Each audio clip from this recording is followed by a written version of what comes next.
भारतीय जनता पार्टीमध्ये प्रवेश केलेला आहे, काय भावना? आमच्या स्थानिक काही विषय होते.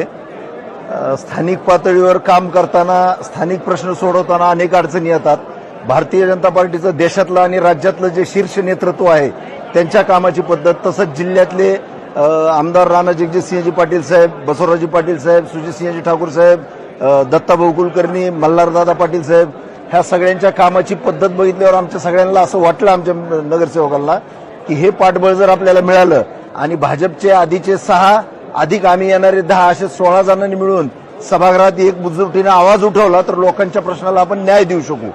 जिथं आवश्यक आहे सत्ताधाऱ्यांचं, म्हणजे शिंदे सेनेचं अध्यक्ष आहे आणि त्यांचे 4 नगरसेवक आहेत, तर आम्ही 16 आहोत 20च्या सभागृहात. अशा वेळेस जर त्यांना चांगलं काम असेल तर पाठबळ द्यायचं, मदत करायची, आणि चुकत असले तर एक प्रबळ विरोधी पक्षासारखा जाब विचारायचा, जेणेकरून शहरातल्या जनतेवर अन्याय होऊ नये.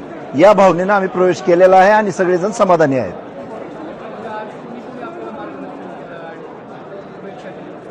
प्रवेशासाठी आमदार राणा जगजितसिंहजी पाटील साहेब, माजी आमदार सुजितसिंह ठाकूर साहेब, जिल्हाध्यक्ष दत्ताभाऊ कुलकर्णी, युवा नेते आणि ज्यांचे अनेक फॅन जिल्हाभरात आहेत ते मल्हारदादा पाटील, या लोकांनी अतिशय तळमळीनं आमच्या भावना ऐकून घेतल्या, आमचे मतं जाणून घेतले आणि त्या पद्धतीनं त्यांनी आम्हाला पाठबळ दिले.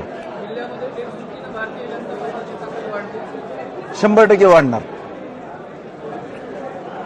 आज जी काही शक्ती आहे त्याचा आलेख वाढता राहील, यात दुमत नाही.